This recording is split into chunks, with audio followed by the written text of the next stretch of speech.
Michael Sheridan is the author of A New History of Hong Kong and China and also has another book out called The Red Emperor, Xi Jinping and His China. And that, of course, is going to be the topic of our discussion today. He is a long-time foreign correspondent in Asia, the Middle East, and Europe. He was the Far East correspondent for the Sunday Times for 20 years, based in Hong Kong and later Bangkok. He covered the rise of China and the handover of Hong Kong, the upheaval in Burma, and the fall of Suharto in Indonesia. He's now written what could be one of the most significant books looking at Xi Jinping, his rise to power, and his influence on Chinese society and politics. Welcome to Silicon Curtain. Please like and subscribe to see more fantastic speakers, and of course, to make sure you don't miss out on the new content we publish on nearly a daily basis. Please do also check out Michael's books. There'll be descriptions of those and links to those in the description of this video.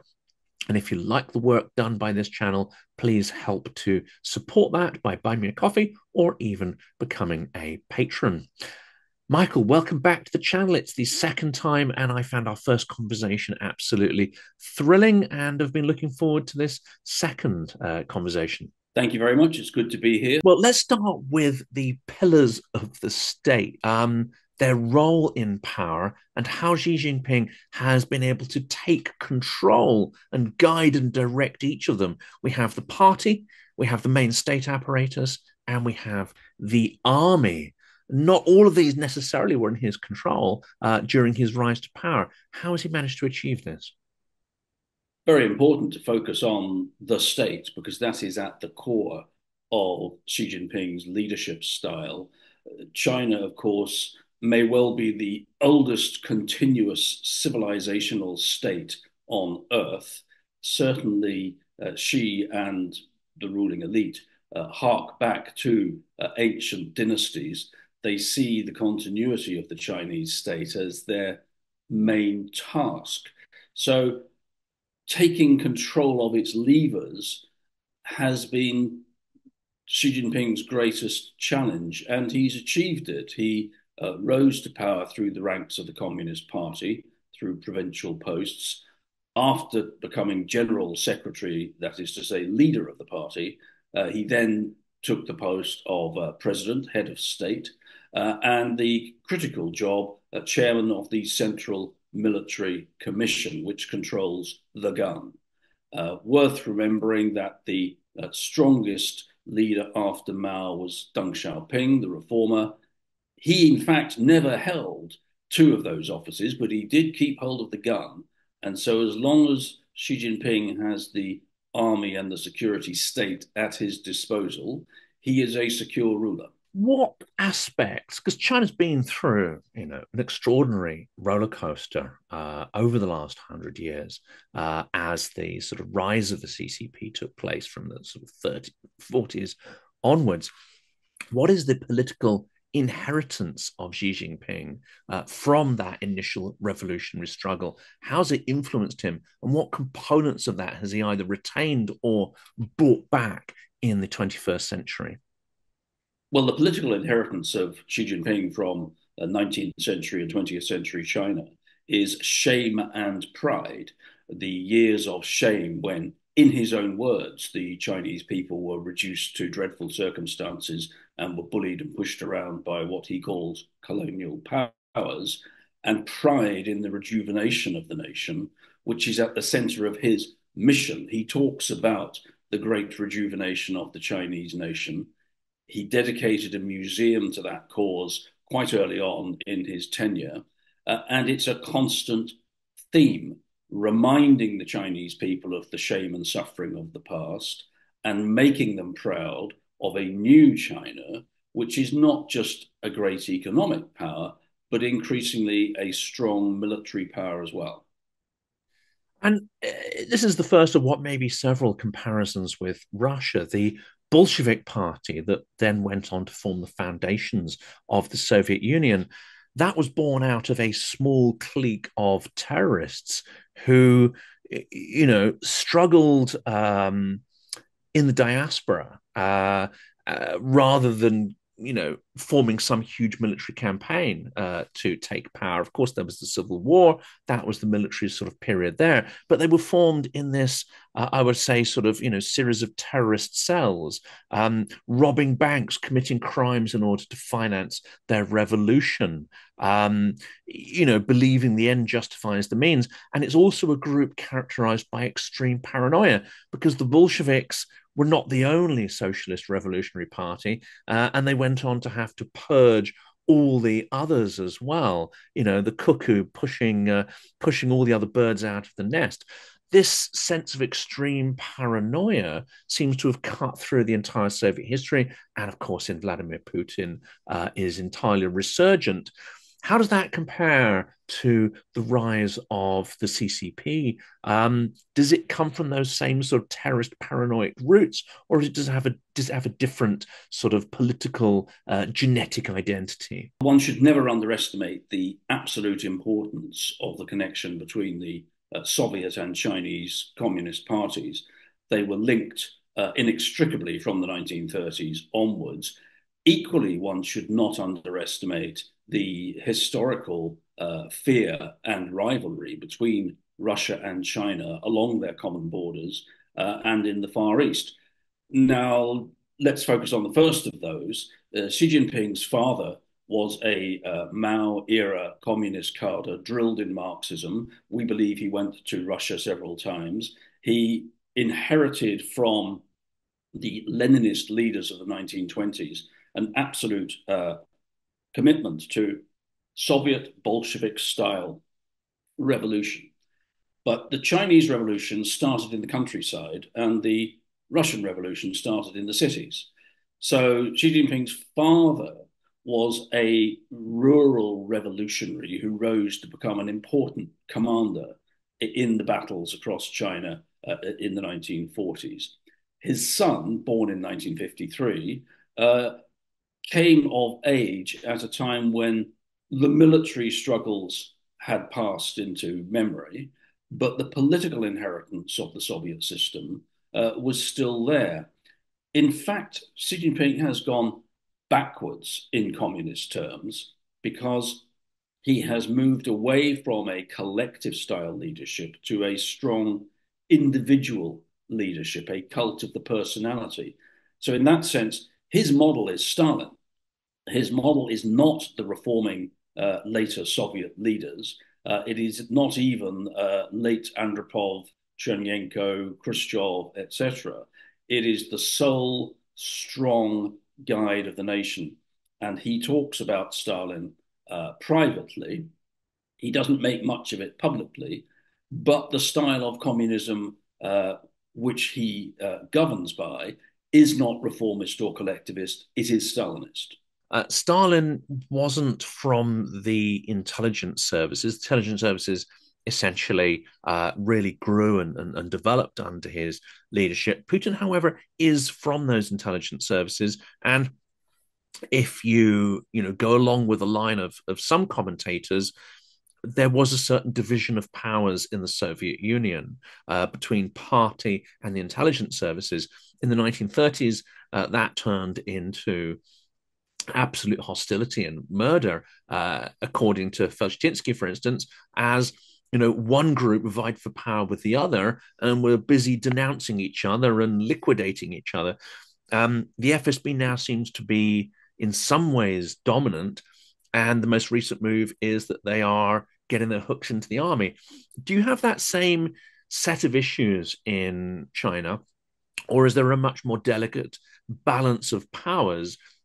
Even within a one-party system, do you have power distributed amongst various, institutions and organs, and not really just concentrated in, say, the intelligence services?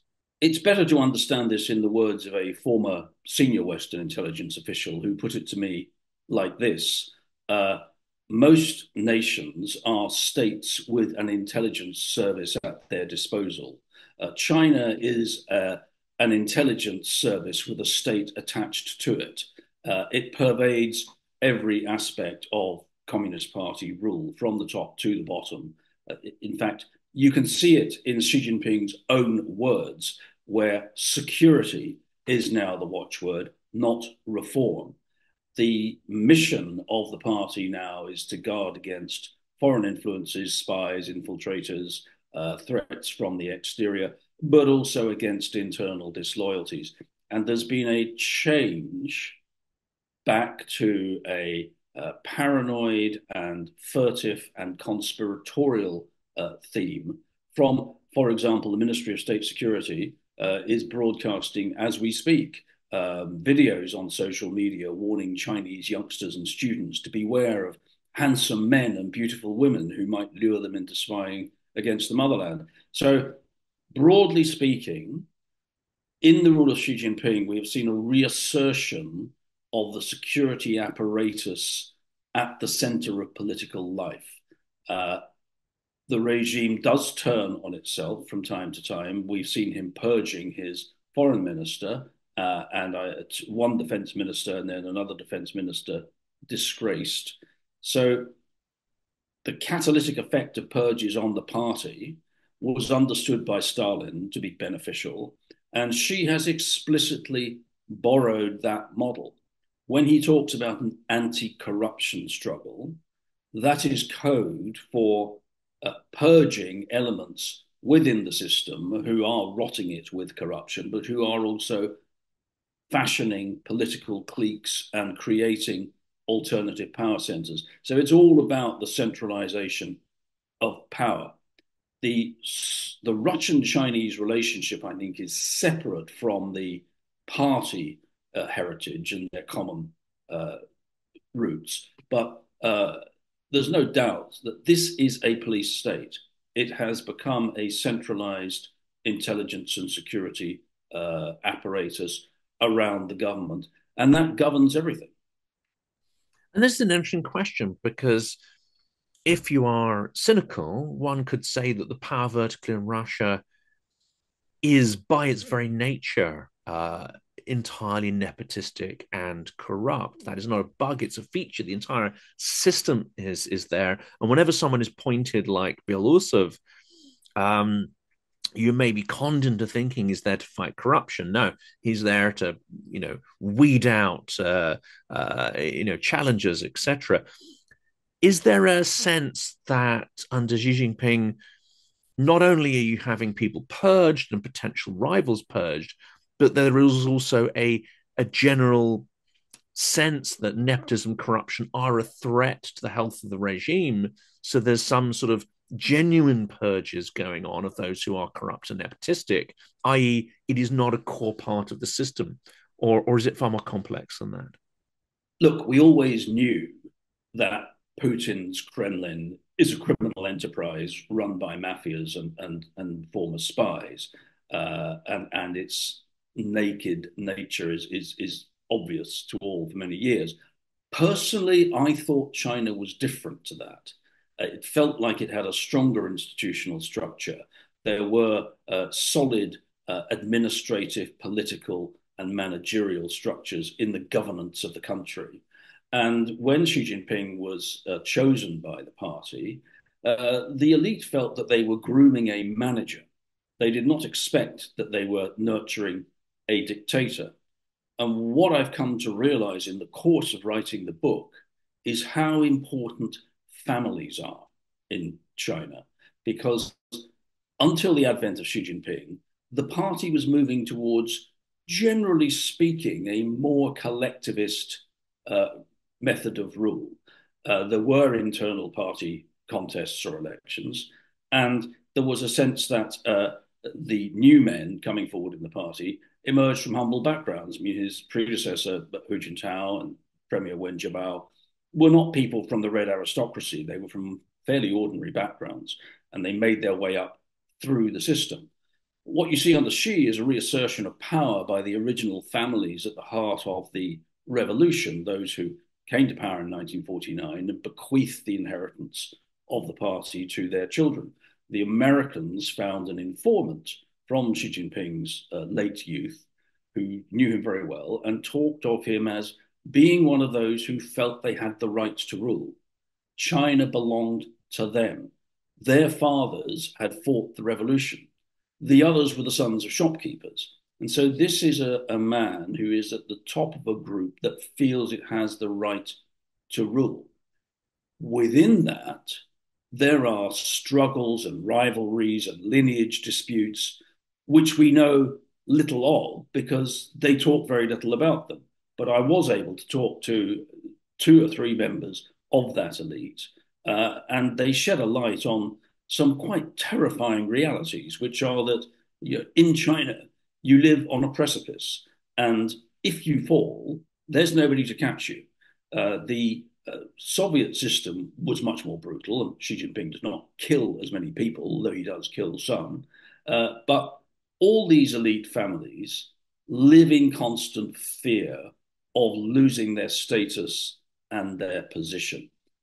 And that's why the rich are not really protected. So, one member of a very elite family put it to me like this. He said, in China, power is power. Money is not power because the people at the top have things which no amount of money can buy. And so I thought that was a very instructive uh, insight from somebody who really knows.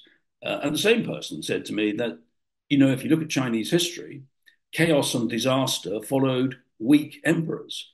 Cruel emperors who were drenched in blood generally left stability and progress behind them. And that is the perspective from which these people govern. That is not a million miles from the Russian mindset. I remember even thinking back in the 90s that here when you accrue wealth, power comes along with that. Absolutely not how Russia works.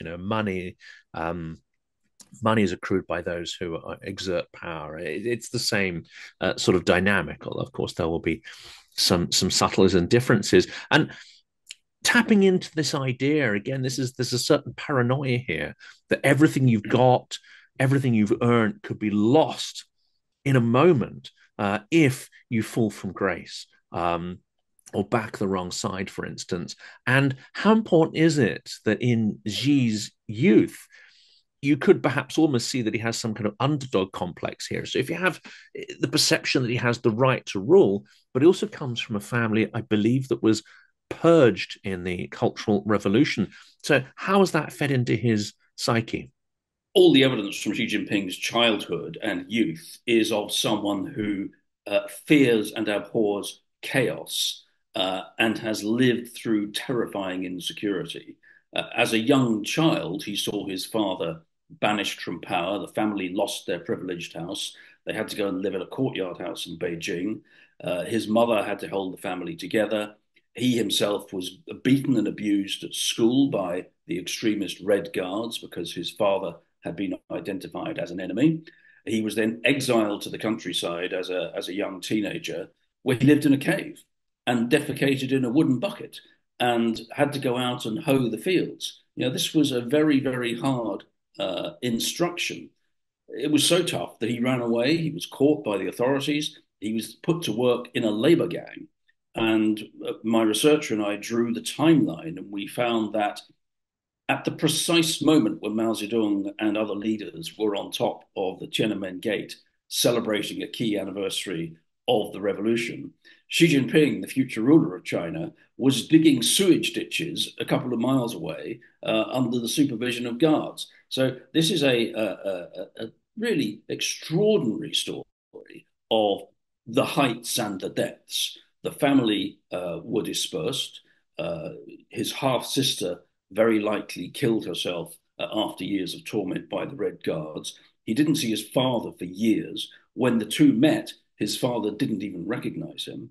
And slowly they rebuilt their family network, their power, their political nous, and made this formidable juggernaut of a political machine that eventually brought him to power. But we should never forget, and this is why the biography is key, to the underlying sense of permanent insecurity and a great fear of chaos. And of course, what Xi Jinping has done in his years in power is so dramatic and radical. He's purged or punished more than 1 million officials that he's created a situation where he simply cannot leave power. Previous leaders have gone into a fairly graceful retirement, and there was a peaceful transition of power twice after Tiananmen Square. But the amount of enemies that she has accumulated is such that I don't think he can dare leave office. And that's another echo with other tyrants around the world. Another influence must be that as he's growing up, he sees the wreckage of the previous culture, the rubble left over from imperial China. The buildings and culture of sort of middle class and capitalists, etc., that would have preceded the revolution. What kind of impression does it make, growing up in a society that is trying to build something so new, but you're surrounded by the trappings and rubble of the previous civilization? Well, he grows up, as it happens, in the shadow of the old imperial city. The first home which his father and mother occupied was not very far from the palaces of the emperors. He went to a little kindergarten in the old imperial gardens. His father worked alongside Mao Zedong in Zhongnanhai, which is a series of pavilions and offices around some lakes, which is equivalent to the Kremlin or the White House in Chinese political parlance. So he was steeped in this as a child. His family's house welcomed a stream of distinguished visitors while his father was in office. So he grew up as a member of an elite, which, on the one hand, ran a political system devoted to destroying the old and bringing in the new, but on the other hand, as it endured in office, discovered the benefits of tradition and the trappings of authority and the benefits of rulership that had accumulated all Chinese rulers in the past. So it's a combination, as he states himself, between Marxism and Chinese tradition, what they call the excellent Chinese civilization. And he talks very explicitly in recent speeches about the sinification of Marxism. So they believe that they have a new mission, which is to make Marxism modern and relevant for the modern world, in particular the so-called global South, and that the Chinese model of strong leadership, political stability, and efficient administration is one that they are now seeking to export for the first time since the 1960s. So hence the recent summit in Beijing with lots of African leaders, more investment for Africa, accompanied by the schooling, political training, administrative training, a whole swathe of benefits that brings soft power along with the power of money. So it's a civilizational model which Xi Jinping preaches, and it is rooted in what he calls the Chinese people's instinct towards collective behavior. I would dispute that. But also the benefits of a strong ruler. And the imperial echoes are right there, which is why I call him the Red Emperor. This is actually extraordinary, and this wasn't on my script for the episode, but it does what you've said prompts it there. This temporary alliance, such as it is between China and Russia, has been sort of examined in various details. But what you said there suggests something rather interesting about it, in that China has the idea of a civilizational model. Rather than just sort of tearing down the Western international order, it has an impression of what it would like to see in its place. It seems to me that Russia has no idea, nothing to offer except being an anti-West, an anti-rules based order. Kind of, I think someone's compared it to the sort of the school shooter mentality, just taking everything out and destroying everything without any clear conception of what comes next. Could it be that China sees, in this sense, Russia as a rather useful partner, as a kind of bulldozer to the Western international order, so it can clear the ground for its own vision to unfold? Both Xi and Putin are dedicated to making the world safe for autocracy. Xi went to the Kremlin, exited, stood alongside Putin on the red carpet and said there are changes unseen in 100 years and we are driving them. Now, he said that to an open microphone because he wanted that message to get out. This is one of the most cautious, well scripted, and best protected politicians on the planet. So that was not a mistake. On the other hand, while the Chinese are actually quite content to see the Russians acting as agents of chaos and destabilizing what we might think of as a Western order, certainly in Ukraine and also in the Middle East, by the way, they also don't want a number of things. They don't want a nuclear escalation. They're very firmly against that. They don't ultimately want complete destabilization because that's bad for the global economy and markets. But they do want to tilt the balance and alter power in their own way. Now, one thing I'd like to emphasize is that while Putin and Xi have talked of a friendship with no limits, there are in fact very severe limits. And we see those limits emerging more and more, thanks in part to clever American diplomacy and intelligence work. The Biden administration has done a full court press in pushing back to constrain China and to prevent the emergence of an overt strategic military alliance between Russia and China. Let's look at the reasons why. One thing I discovered in writing the book was that Xi Jinping himself secretly hates and fears Russia. I found a declassified American document from the Carter White House, which detailed a visit to Washington by Xi's mentor and first patron, the then defense minister, Geng Biao. In this document, Geng Biao sits down to lunch with the Vice President of the United States in 1980 and tells him why they did the Sino-Soviet split. He says that Stalin was China's only friend. After Stalin, the Soviet leaders were arrogant and presumptuous, and they wanted to reduce China to an agrarian satellite state, which would be the granary of socialism. They told the Chinese not to build any industry and said they wanted to station troops and naval units on Chinese territory. And the Chinese defense minister tells the Americans all this.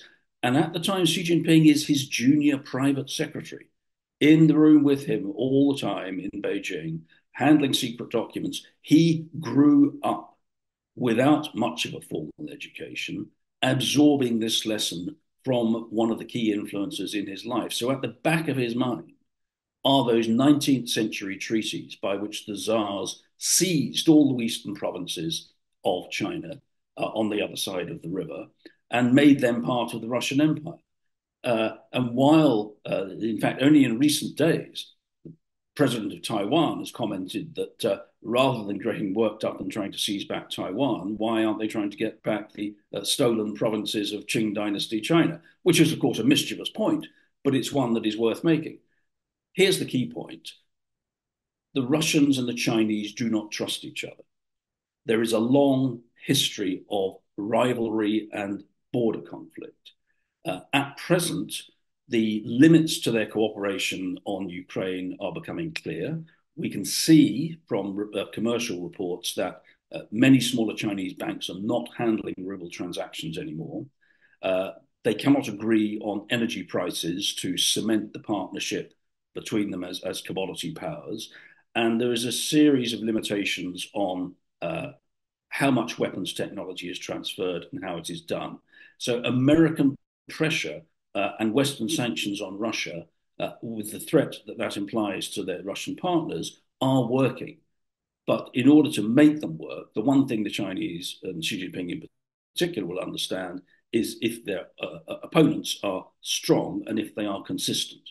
And it's extraordinary, isn't it? Your description there really gives the lie to this propaganda that Russia is an anti-colonial power. The sort of behavior you're describing there of imposing these restrictions or attempting to on China is nothing short of 19th century European imperialism. Another area I wanted to jump into, because again, I think this might shed some light on Xi's character. He seems to have entered an extraordinary struggle with the emerging tech oligarchs of the Chinese economy. And in some ways, they were powering and starting to help, sustain that extraordinary economic growth cutting them down to size seems to have had a significant impact on Chinese growth rates, amongst other things.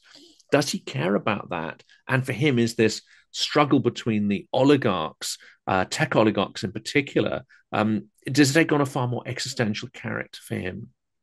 In China, as in the Western democracies, the growth of the tech sector took government by surprise.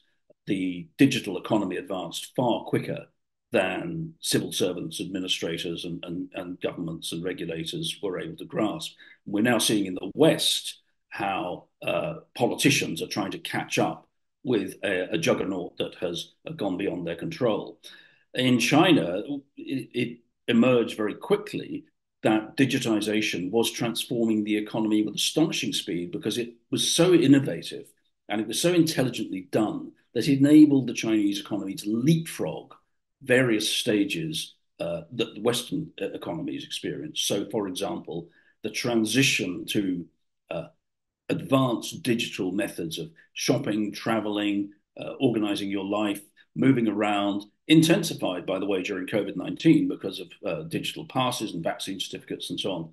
So the online economy went incredibly fast in China. It generated huge fortunes within a couple of decades, and the emergence thereby of very, very wealthy people who were careful to stay out of open politics, but nonetheless played politics because, for example, one particular tech company stacked its boards with the sons and daughters of the Politburo and ran a very complicated offshore share ownership system, which funneled rivers of cash through entities, which was then available to be dispersed as patronage to the members of the boards and the sons and daughters of the Politburo. Now, that's great, so long as your personnel choices remain in power. When the faces change, the patronage changes as well. So what you're seeing in China is the cutting down to size of big, wealthy entrepreneurs who had aligned themselves with some of these ruling families and now find themselves on the wrong side of politics. That's what this is all about. Pay no attention to talk about corruption and criminal investigations and regulatory things. This is about power. It's about the control of money and distributing the fruits of Chinese prosperity to a handful of wealthy families. And the struggle is not between some sort of public weal or public good and bad entrepreneurs. It's between families and clans at the top as to who has the most influence over that economy. So, where under Xi Jinping are there checks and balances on the system and power? Um, and with the huge increase in wealth and the growth of the middle class, are there areas where you can create a critique of aspects of the system to try and improve it and make it more efficient? Where do these boundaries or limits lie? And has Xi Jinping rolled them back compared to where they were going, let's say, a decade or so ago? The reality is that in Xi Jinping's China, it's an increasingly imperial system, and there are no checks and balances. The official organs of the state and the party contain mechanisms which are meant to be corrective. The main instrument is one called the Central Commission for Discipline Inspection, which is sometimes called, the anti-corruption watchdog and so on.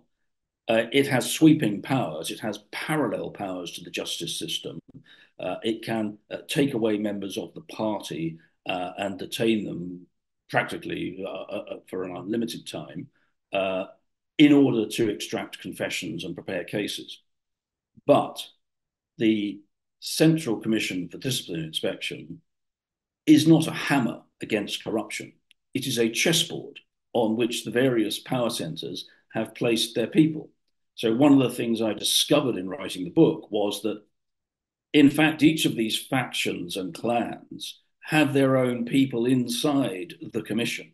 So they are able to steer or divert or influence or give warning of investigations into individuals. So like every other organ of the state, the anti-corruption mechanism has become contaminated by feudal family politics. The notion that it is some sort of austere, impartial, investigative body is a fiction. So it's just another forum in which the game is being played in China. And by the way, many people have said to me, don't think the power struggle is over. There is still a power struggle. It's just being fought out in the shadows. Russia is different in that its economy is largely based on hydrocarbon extraction. So in that sense, you don't need a complex economy with a basis of rule in law or impartial judiciary to uphold differences between various contracts. What you need is a Sylvia key to protect your lines of distribution and control of extracted resources. That's sort of how that vertical works. China, however, has a vast and complex manufacturing architecture. Does it therefore need a more complex education system? Does it need at least part of the judiciary to have a degree of, let's say, impartiality? And does it need a far higher degree of trust between people? Because if you're going to engage in, the complexity of contracts of a value-added manufacturing economy, you need more than simply the sort of gangster protections, let's say, the Russian economy requires. Core part of Chinese capitalism came in the 1990s when the reforms of the 80s bore fruit, and you saw the emergence of these extraordinary entrepreneurs, some of whom interacted with Xi Jinping. There was a man called Lai Changqing, who was in fact China's biggest smuggler. And he controlled, at one point, I believe, a sixth of petroleum imports into China. He emerged as a romantic figure almost, a Robin Hood from rural origins, who made himself into one of the richest people in the country, eventually fell from power, fled, was brought back, is now in prison. So there are these paradigm tales, if you like, of the excesses. But let me be very clear, I do not write off the Chinese economy. I am not a doomster. The Chinese economy is so big, so sophisticated, so populated with talent, so full of really intelligent, hardworking, well-trained people that I would never underestimate it. And I don't play the markets. I don't dispense economic consultancy. I just write what I see. And what I see is a huge juggernaut of an economy of 1.35 billion people. It reminds me of the American army in World War II. At the start, in the North African campaign, the Americans made hideous blunders, bad generalship, lost lots of people, messed up their supply chains, had the command all wrong. But it was so big and it was so determined and it was so well resourced that it just went on rolling forward. And I see the Chinese economy like that. They are doing things in certain Chinese cities that are already far in advance of the West in terms of urban control, planning, infrastructure. They're able to do so, of course, because of their authoritarian powers. So I'm not saying that is always a virtue, but it is a fact. So many Chinese will tell you that the economy is delivering for them vis-a-vis the lives their parents led. Not many people in Russia would tell you that. And that leads to a really interesting, potential future, because you have here an authoritarian system, albeit, as you say, with a very sophisticated, complex economy that is able to generate wealth, maybe not as rapidly as it would with free communication and free association. Nonetheless, it is a wealth generating economy, and through sheer size, that is always going to be absolutely massive. You also have the emerging capabilities to invest in the next level, which is AI driven automation. And there are only really two blocks on the planet who can seriously sink the amount of capital that's required for these transformational technologies. It's the US and it's China. So are we shaping up for not just a sort of monumental clash between different perceptions of human civilization, one, centrally managed authoritarian, and the other sort of chaotic, democratic, etc., but also wealth generating. But also you're going to see a clash on the use of these digital technologies. And one must assume that the Chinese will be able to utilize these technologies to reinforce their social model, i.e., you've got I won't call it a digital gulag, but you've got the surveillance society, which AI is going to enable that to the nth degree. Well, let's deal with the governance first. Xi Jinping is 71 years old, roughly the same age as his friend Vladimir Putin. I say in the book that the nation's best hope is that he will be the last emperor. I also say that China is a country capable of stunning achievements, which we have seen from vaccines to space shots to high speed trains, and that it should have outgrown its emperors, but it has not. I do believe he will be the last emperor. I think that what may emerge from him is that phrase hated by communist theologians of peaceful evolution. The best hope for China is internal change within the party and the ruling structure, as we saw in other Asian nations in the past. Meanwhile, make no mistake about it, the Chinese are completely across AI. They recently convened important party meetings to study it. There is a huge effort going in at the national level to computational power, to big data models, to the acquisition of very, very advanced computers that will allow researchers to leapfrog their rivals in other countries. And also behind this, of course, is the chip war between the United States and China over access to very, very high performance components that will enable these advances. So the Chinese are already there. They know that artificial intelligence will be transformative. In fact, I was just listening to the former British Prime Minister Tony Blair this morning in a recent interview speaking about how we in the West have not yet woken up to the positive possibilities of AI, and his insistence that it is going to be as transformative as the Industrial Revolution. So very interesting that Tony Blair and the Chinese government share a vision of the benefits that can accrue to mankind through AI. However, the difference is that Mr. Blair at least has some restraints on his yearning for government power, and the Chinese have not. But I think the two are intersecting, aren't they? You may get a better generation of leaders coming up, and they may turn the fruits of this research to better use. The one thing we haven't talked about that I'm afraid is in the background all the time is the spectre of war. And a war, however limited, would be incredibly damaging both to the global economy and, of course, to the Chinese people themselves.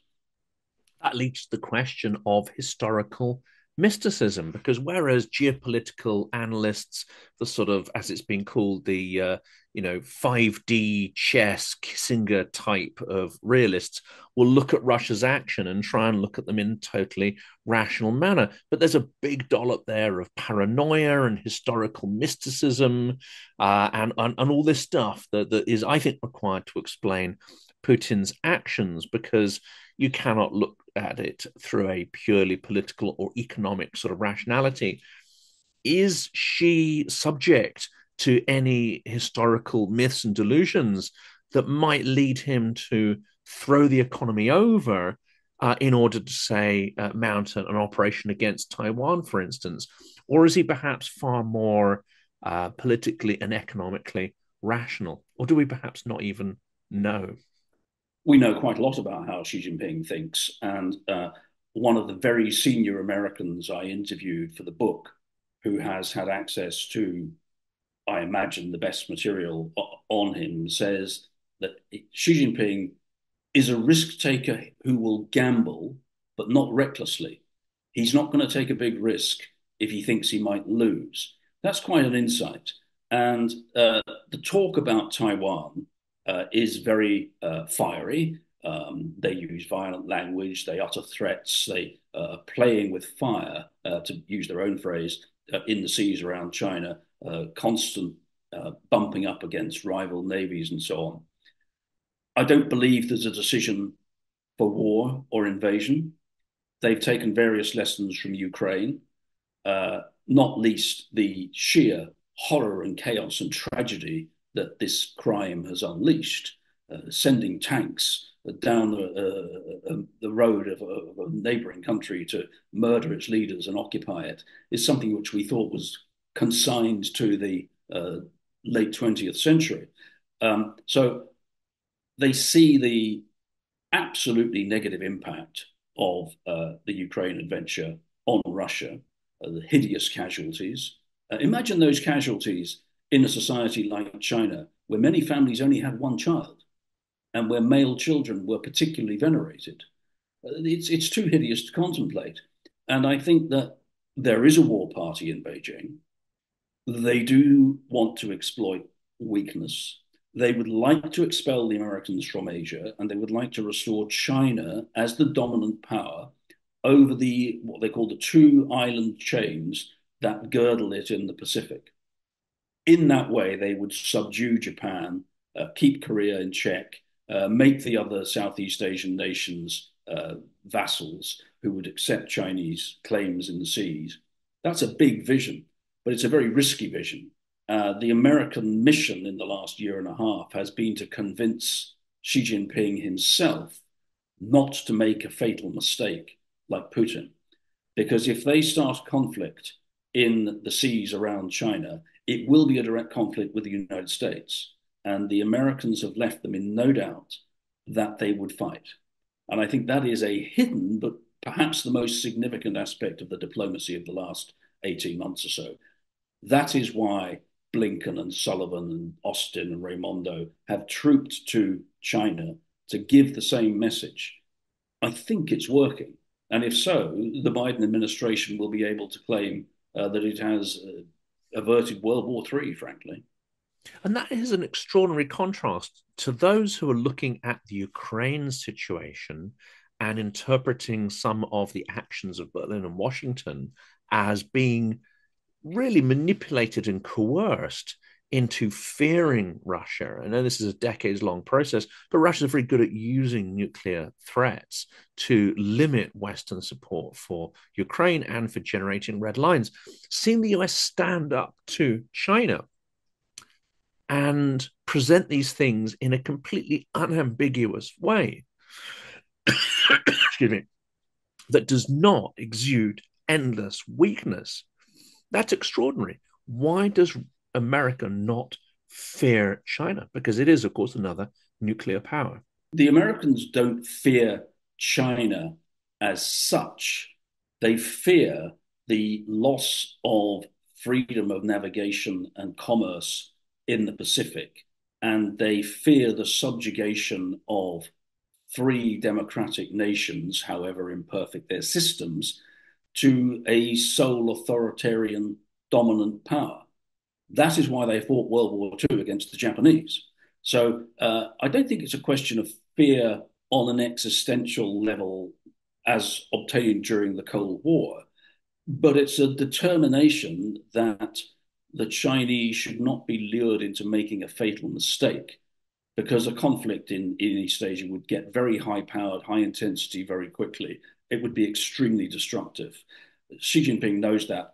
There is also the vital calculation that when do regimes like his lash out? They do so when their back is against the wall and they can't see an exit. So the Americans have been very careful, I think, in crafting a framework in which China has to accept that it's going to be constrained until it modifies its trading practices and its ambitions. The Chinese know the risks that a war would bring. And they also view Ukraine and Putin's adventure as, in the phrase of the Napoleonic statesman, it was worse than a crime, it was a mistake. I mean, it is clearly a mistake. Putin is strong enough to endure it. He's faced down his rivals and death, exile, whatever. But the Chinese don't want to go that route. It would throw away the fruits of 40 years of hard work and reform. The claim to Taiwan is one that both Mao and Deng Xiaoping said should be handled with patience. And a future China and a future Taiwan could indeed grow together. The issue is the governance model in each, and the fact that most people in Taiwan don't want to be ruled by the Communist Party, certainly not by the Communist Party under Xi Jinping. And of course, the treatment of Hong Kong, the erosion of its freedoms, the demonstration that actually two systems under one country is insupportable and one needs to be erased or realigned. That evidence there, I think, is incontrovertible. That they will not tolerate plurality of political systems. I feel strongly about Hong Kong because I wrote a history of it. I lived there. I know some of the people who are presently in jail for things that would not be crimes in any reasonable society. So, what we've seen in Hong Kong is a betrayal.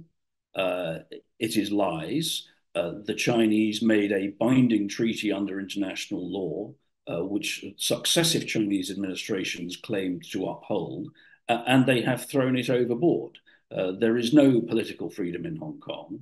Hong Kong people are not free to practice their way of life, and mainland Chinese control is increasingly evident. So, what that shows is that Mrs. Thatcher was right in the 1980s to warn the Chinese that if they kept their promises, all would be good. But if they did not keep their promises, the world would judge China. So the world should look at Hong Kong and what is happening to innocent people there. It should also look at Hong Kong as a city that is transforming from a global financial center to a Chinese financial center. That is the reality. Hong Kong is a Chinese city, and we all need to face that fact. The problem is which China? And the China of Xi Jinping is one that is not going to tolerate the laissez faire political, economic, financial activity that other leaders allowed in Hong Kong. China more or less kept its promises from 1997 to about 2014. And people in Hong Kong benefited. Many who had exiled themselves came back. What we've now shown is that when you're at the mercy of an authoritarian autocracy, bad things can happen very quickly. And there's a time to get out and a time to stay. And most people in Hong Kong, sadly, no longer have that choice. The last question really is reflective of the character in your book, which is Xi Jinping. And we have a pretty good idea of what Vladimir Putin would do when he's cornered, because he's felt cornered on several occasions in the last 3 years. We know that the result is extreme violence, extreme escalation, and he's prepared to burn the house down to save his own skin. This much, I think, is apparent. What do we know of the character of Xi Jinping if his back was put to the wall, either externally or perhaps more likely internally? How would he react? How far would he go to protect his own power and, let's say, sort of lineage to retain status of his descendants within the system? We know some things about Xi Jinping's character. They're well attested. He's a loner.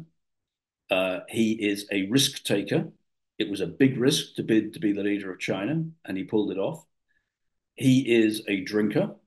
He likes a drink, sometimes more than one or two. And he is someone who is very, very resilient. He has withstood shocks and setbacks and kept on plodding forward.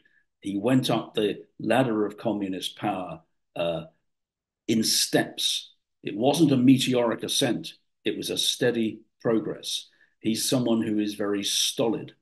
I've watched him sit through hours of these dreary conferences in Beijing without moving a muscle. And he is a man who clearly has got a lot of inner reserves. How he would react in an international crisis, we don't know, but I would imagine he would be cautious. We really don't know enough about the internal politics to determine how he would react to a threat or a conspiracy. He's clearly put down several such attempts, but he's never been against, his back has never been against the wall. He's got all the key people in all the key places. Right now, I think he is likely to rule for life. And should he die in office, it will be like Stalin, surrounded by fearful associates. Cue a future Armando Iannucci movie, possibly. It may not be as absurd as the Stalin version. Michael, I strongly recommend people read the book. It's absolutely fascinating. I'm going to have a second go to sort of go through it in a lot more detail. There is so much in there to ponder upon. I'm very grateful to you for sharing some of those insights with our audience today. Thank you.